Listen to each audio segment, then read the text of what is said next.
Who is reading? And are the people you would love to read your work, your own people as it were, at home and abroad, are they reading and getting and hearing what you are saying to them as I'm writing? They don't have to agree, but at least are they at least listening and say, okay, I hear what he's saying. I agree with this, I don't agree with that, but at least I hear what the man is saying, I hear what the woman is saying. Or are writers following the present fads and fashions, many of which I will not mention now, because this is a public podcast. We can talk about that privately. But there's certain fads and fashions in arts and culture. And when you look at book lists now, or you look at prize and awards, who is getting them? People following certain trends. And very often you wonder whether certain writers are not writing to suit the trends because they know they'll get a big prize, they get an award, they get attention but if they're writing because that's what they really believe in, and that's an issue that they want to talk about, fine. I believe in democracy, it's a free country. You write whatever you want to write about. I will write whatever I want to write about. So leave me alone, I leave you alone. Talking of who is reading your work, I think this is an important question. Of course, that exactly. Are the people really getting the message? Because if we spend all the time to write and publishing it, putting it out, publishing it, and maybe the people that we are targeting are not even concerned. They don't feel concerned about it, because you see, it's like what we were saying before. Yes, we want to free ourselves. Yes, but how much effort are we putting in that to really free ourselves, apart from the romanticizing of the story, no? In that we are really the foot on the ground. Do you see people really reading the work? Are we lacking material to read, or do we have a lot of material? No people, we don't have enough readers. Because if you don't read now, you don't get the message that is being passed to you. In Nigeria, it used to be said, if you want to hide something from Nigerians, put it in a book. I've heard that. I think I've heard that, yes. It can quite generally be said of Africans. What do you have to say people, about that as a writer? Put it in the book, But then you have to think of, especially today, other avenues to reach people. I often believe that film is a big area of the arts that can be used more. Books can become turned into films, because you may have a bigger audience for films and film viewing than you have, and even with Netflix and so on, than you have for reading. Reading of books by Caribbean writers has always been an issue and a problem for Caribbean writers, who are more quickly published in Britain, UK, US these days, and are read there and get prizes there than at home. I don't know what the situation is in Africa. Is it that writers have to somehow try to write the books, but use other forms, like audiobooks, which are popular, like films, TV films of their books, find other ways to communicate that are more popular, you see, where the people are. You often hear young people don't read. What I say, they're reading, but they're reading off the internet, they're reading of the social media, and they may not be reading the books.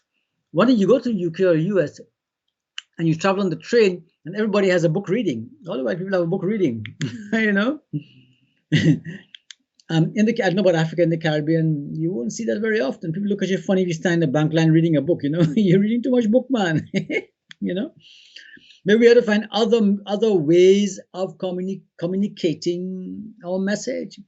Now you come to the Bob Marleys and the popular musicians and the African musicians, Fela Kuti and all the popular musicians and the Afrobeat these days. Bob Marley was popular. He didn't just create dance music. These musicians were popular because there was a serious message in their music. Certainly Bob Marley and the roots rock reggae musicians had serious messages in their music. I'm sure Fela Kuti and those African musicians had serious messages. I don't know what messages are in the Afrobeat. Is it just entertainment, just sex, just almost softcore porn, like dancehall music in Jamaica, glorifying violence and whatever? What are the messages in today's popular music? I don't know. But certainly, music is a great avenue for putting out messages. And the conscious musicians of the past and my generation, My generation grew up on the conscious music of the kaizo, of the calypso singers, of the reggae singers, and those out of the states and so on, where people were not reading books, but they were listening to Bob Marley. And you enter a shop, I'm going to a bread shop one day, and an old lady is walking, dancing, and singing word for word a Bob Marley song. This is an older woman. So the literature they are reading, quote unquote, is the music of the lyrics. But the question is, what are the lyrics carrying today by our popular musicians, man? I like the Afrobeat, but I haven't listened enough to the lyrics. I hardly listen to Jamaican dancehall. I'm more a Bob Marley kind of generation person. And I know the lyrics there. And from Trinidad, these days, a lot of music is glorifying gun violence, shooting of informers, and almost hardcore porn when I listen to what's being put out there. Now, to each his own, nobody can tell you what to listen to, what to dance to.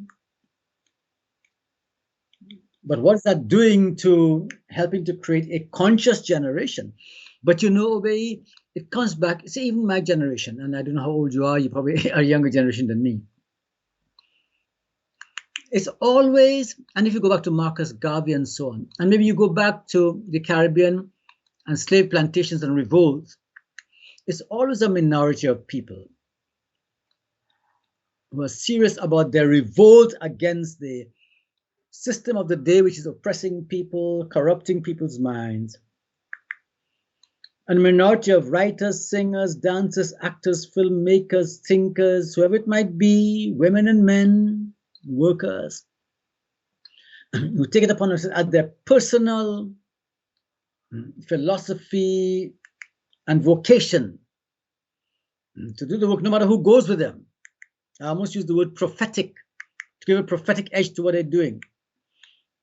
And no matter if they get arrested or beaten up or mocked at or whatever, but that minority plants seeds and encourages young ones and finds ways to put the work out. And eventually that work, the seeds are planted. Like the Rastafarian generation, Rastafari were persecuted and jailed and their locks cut. Today, wherever you go, everybody has locks these days. And the essential Rastafari message is probably forgotten about us being as African diaspora. But they did achieve something, even though they went through times of great persecution and trouble. Marcus Garvey faced arrest and deportation from America.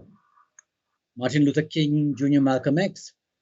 I'm sure a lot of your African leaders, who were assassinated and killed, Lumumba.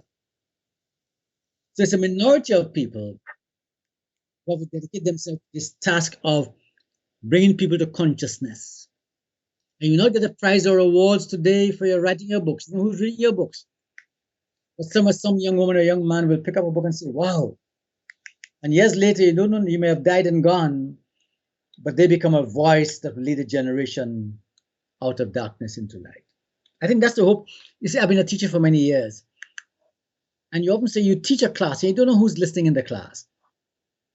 And so you're planting seeds. You're planting seeds. You are watering the ground. But a student in your class can turn out to be a Derek Walker, an Arthur Lewis, a Kwame Nkrumah, a Lumumba, a Marcus Garvey. And so we who are teachers are aware of this matter of planting seeds and watering seeds. So the most we can do is do the work. This work you're doing with your podcast, whatever work you're doing with it, you keep doing it as long as you can. Because you're planting seeds, watering seeds, and you don't know who's listening, who's watching. But you have to have faith that whatever little we are doing, as unrecognized as it might be, even as mocked and scoffed as you may be in your own community, you persist. You must have that faith. Prophet is not without honor, except in his own country. You see? So we persist. That's what I would say. What would be your final thought to conclude the conversation? Your final thoughts. Okay, my final thoughts. Well, thanks for doing this with me. It was unexpected. Thanks to my good friend Ron Williams who put me on to you. He's a good friend, very encouraging. He's been reading my work and giving me some good critical comments. We persist. We continue. Give me something to think about. This interest in the real Africa. Do I need myself to awaken in myself, even at my age and my stage, some interest in the continent of Africa And how do I do that? And how can I stay faithful to this calling, this vocation of being a writer in my country? And how my writing can go even beyond my country into the wider world, of whatever race, not only African diaspora and people who look like me, but other European. In fact, my work is well known in England and I guess in America too. But try to be honest to the work we do. Try to be honest in what we do. Try not to compromise our principles. Try not to be unkind, ungracious. We can disagree without being disrespectful. But try to hold our principles, hold our positions, and take it a day at a time and keep working. Just keep doing whatever given to do. But these days we never know what tomorrow will bring, We just never know what tomorrow will bring. But while we're here, we do the work. And that's what I would say. So thanks for this interview and this chat, man. I wish you all the best. Thank you so much. I appreciate it.